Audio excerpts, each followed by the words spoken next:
Assalamualaikum warahmatullahi wabarakatuh. Jadi kami dari kelompok 3 IMK dan kami akan membahas mengenai analisis pengukuran prinsip usability pada aplikasi Orami. Ini merupakan laporan proyek dari kami atau laporan penelitian dari kami. Dan untuk makalah penelitian kami disusun oleh 6 anggota, yaitu saya Afrizal Trilamarta dan Vidi Zahra Ramadhani, Anissa Dwi Ramadhani, Meli Sufiani, Mustafa, dan Erwin Amrianus.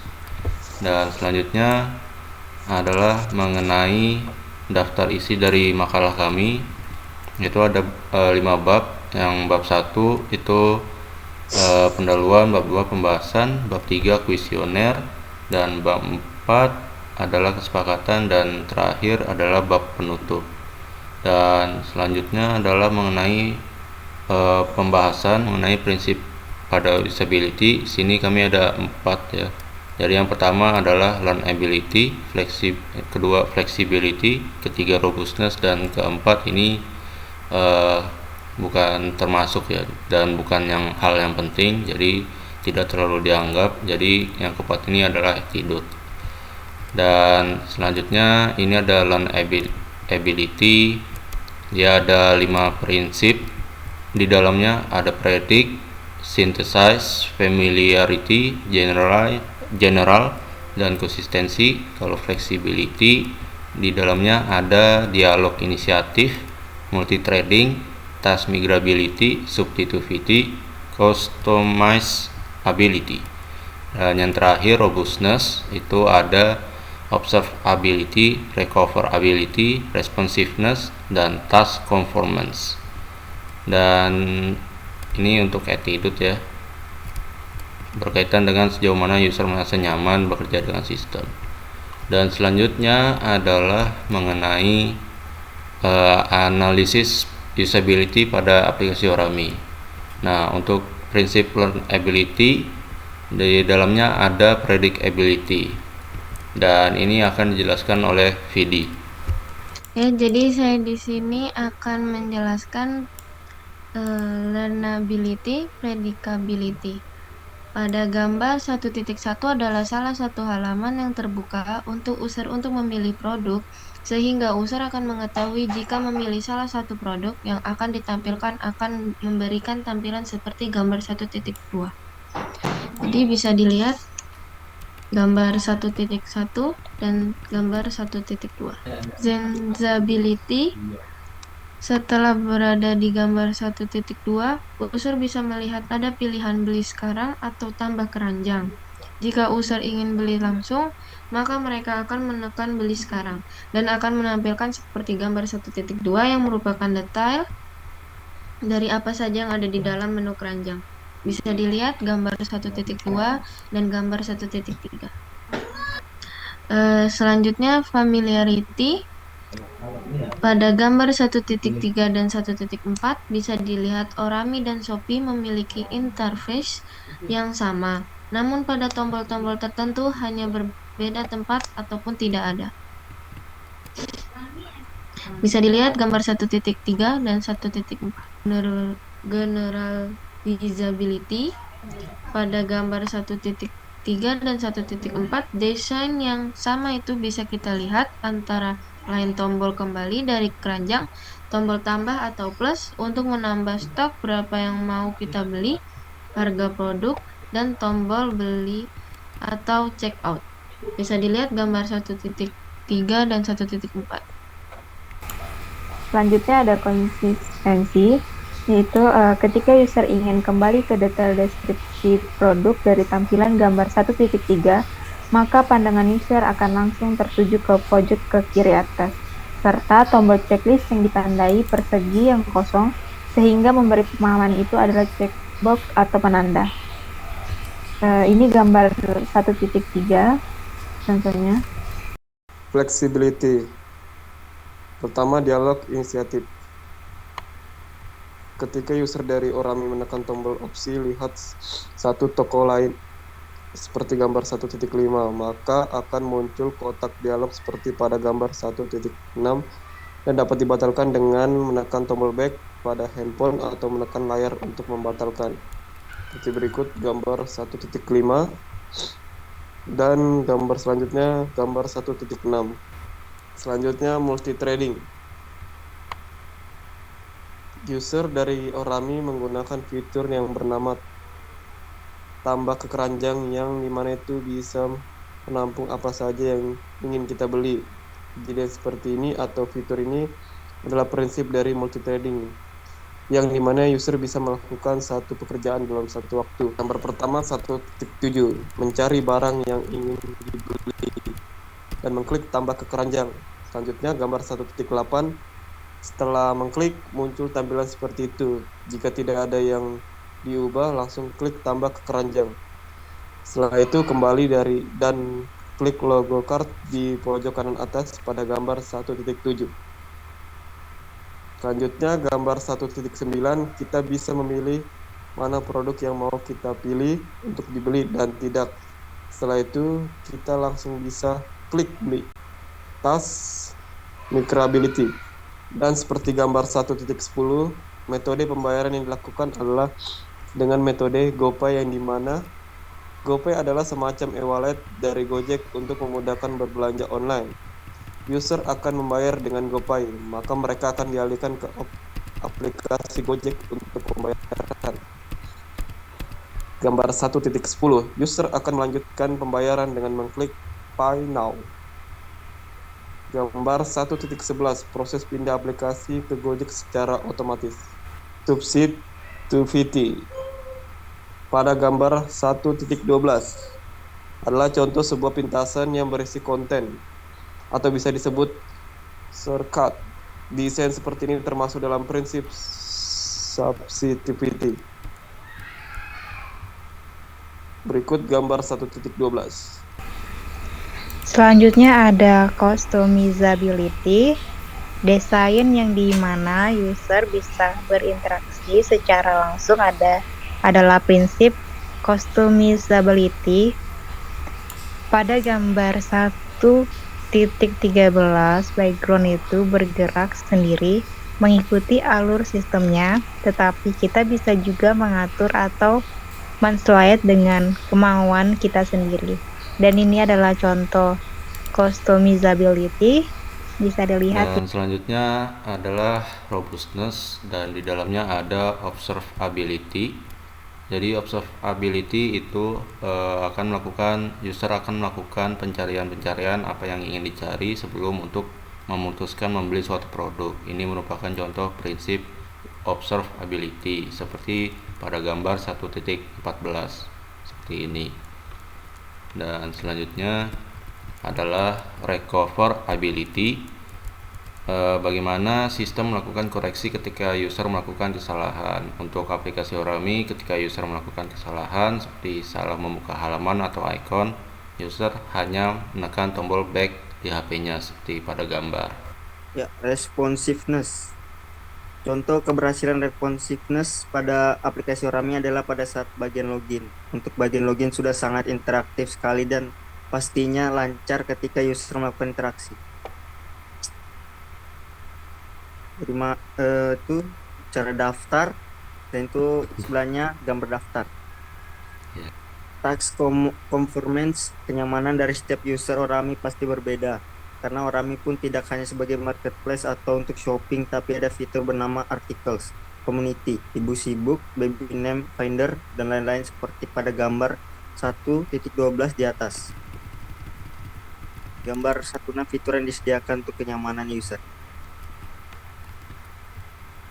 Nah, dan untuk attitude itu dia contohnya seperti penilaian dari user, dan ini contoh gambarnya mengenai penilaian dari user. Selanjutnya adalah untuk studi kasus aplikasi Orami. Jadi Orami secara singkat ya pada tahun 2013 diluncurkan, dan sekarang dia secara resmi atau di tahun 2021 dia sudah secara resmi menjadi First Parenting Super App dan bergabung dalam Circle Group seperti itu. Dan selanjutnya adalah bab 3 mengenai kuesioner. Dan untuk metode penelitian kami itu menggunakan metode kualitatif yang bersifat deskriptif dan cenderung menggunakan analisis. Dan kita juga menggunakan skala Likert dengan skor jawaban untuk penelitian, yaitu sangat tahu, tahu, cukup tahu, tidak tahu, dan sangat tidak tahu. Dan untuk peta antarmuka yang dianalisa adalah login, menu utama, halaman produk, halaman keranjang, dan halaman transaksi. Dan untuk halaman login itu berisi halaman login, halaman daftar, halaman perlengkapan, dan halaman berhasil.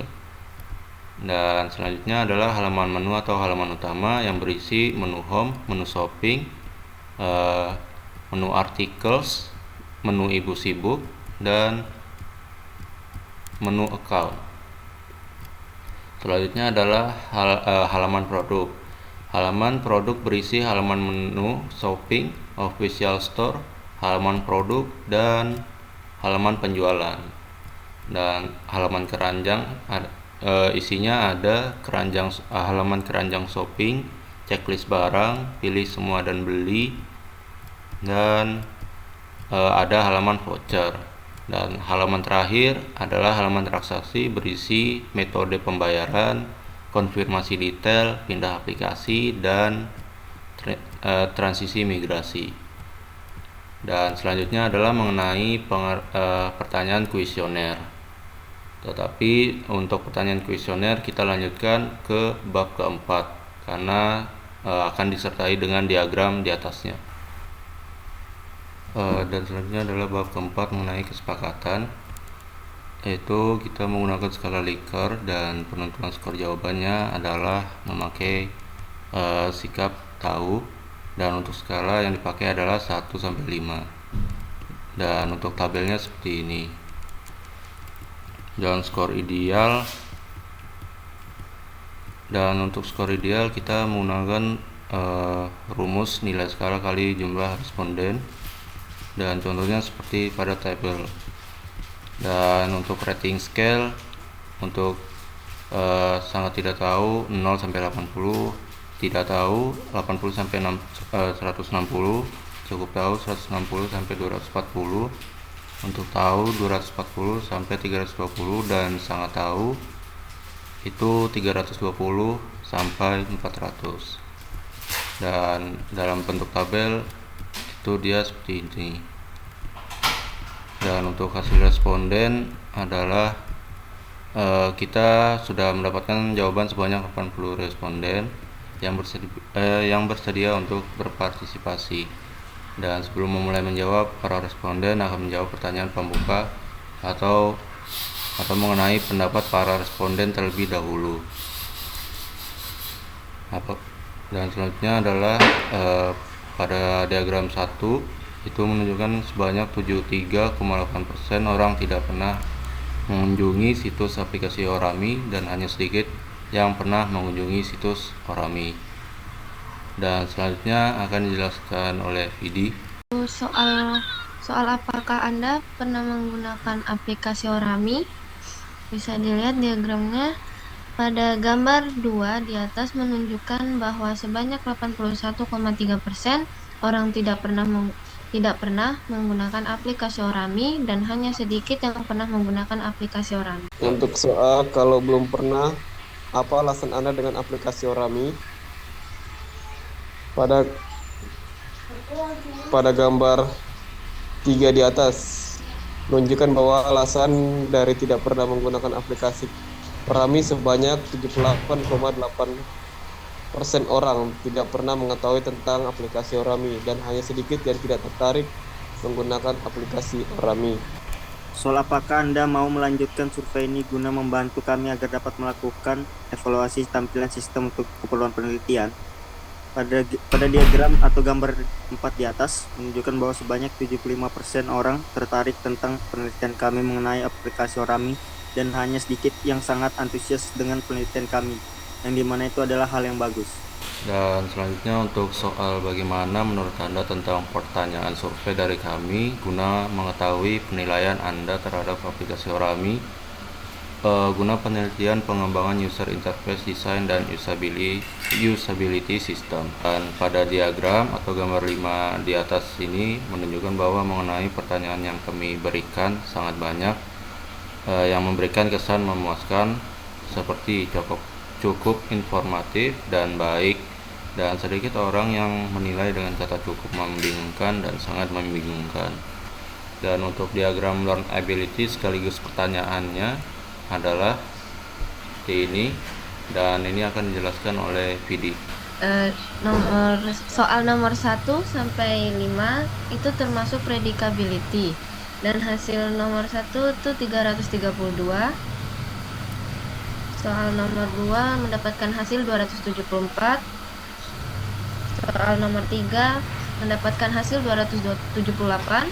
Soal nomor 4 mendapatkan hasil 283.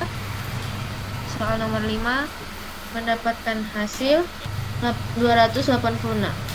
Dan terus soal nomor 6 sampai 10 itu termasuk synthesizability, dan soal nomor 6 itu mendapatkan hasil 293.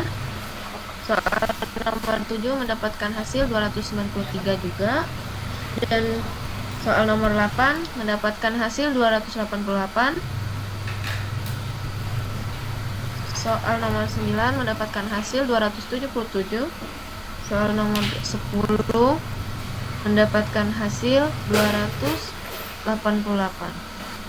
Soal 11 sampai 15 itu termasuk familiarity. Soal 11 mendapatkan hasil 296. Soal 12 mendapatkan hasil 310. Soal 13 mendapatkan hasil 314. Soal 14 mendapatkan hasil 291. Soal 15 mendapatkan hasil 302. Dan 16 sampai 20 itu termasuk generalability. Nah, soal nomor 16 itu mendapatkan hasil 287.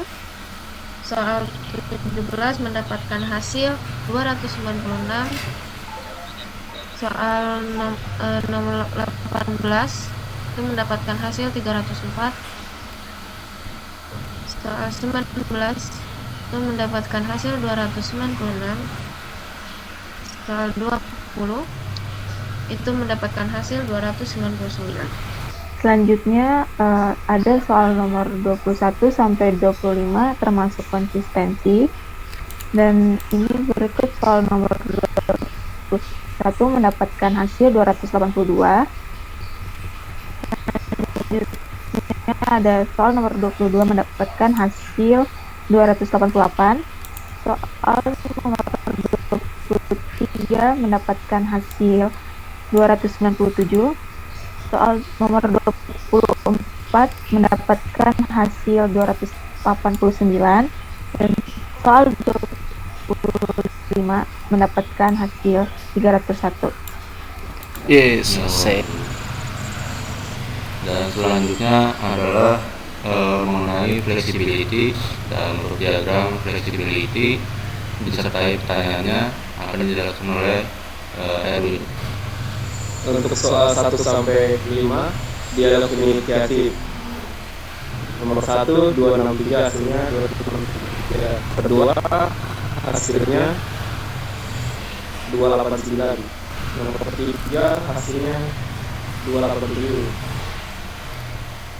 Nomor 4 hasilnya 290. Nomor 5 hasilnya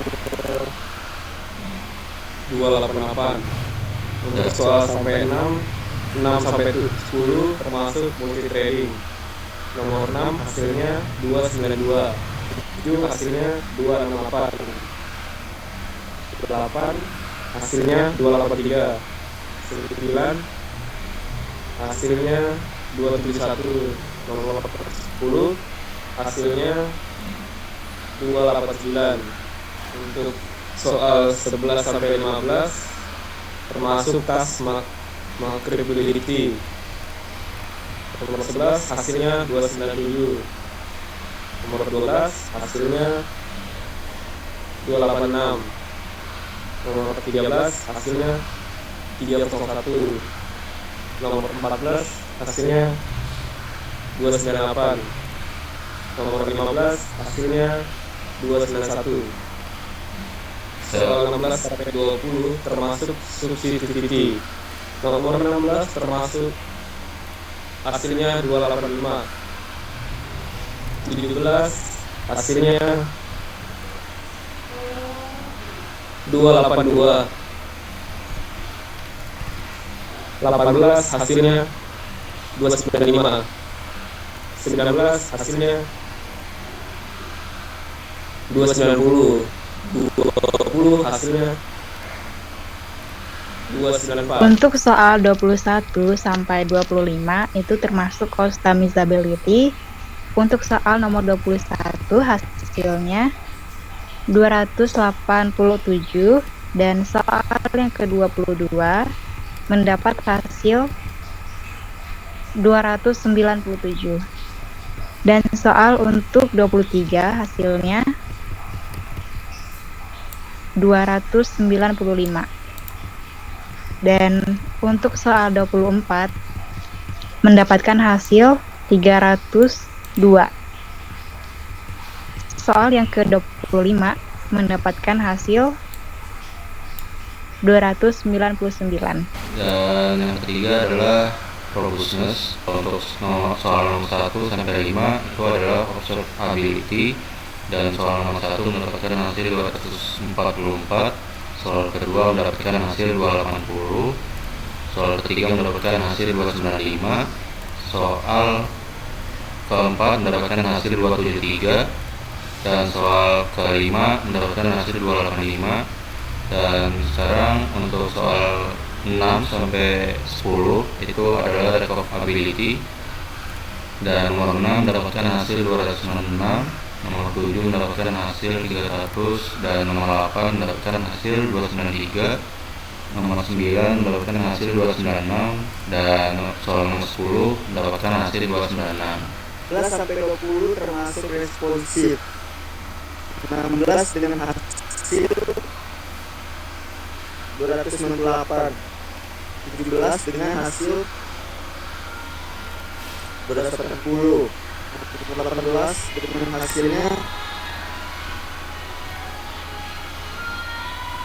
301.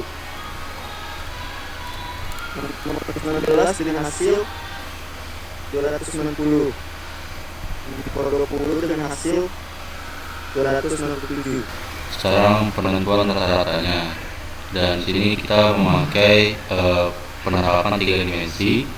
Jadi soal 1 sampai 25 dari learnability mendapatkan dari nilai ideal yang tertera mendapatkan rata-rata 290,24, dan untuk flexibility soal 1 sampai 25 dan nilai ideal yang tertera di sini mendapatkan rata-rata 288,56, dan untuk robustness mendapatkan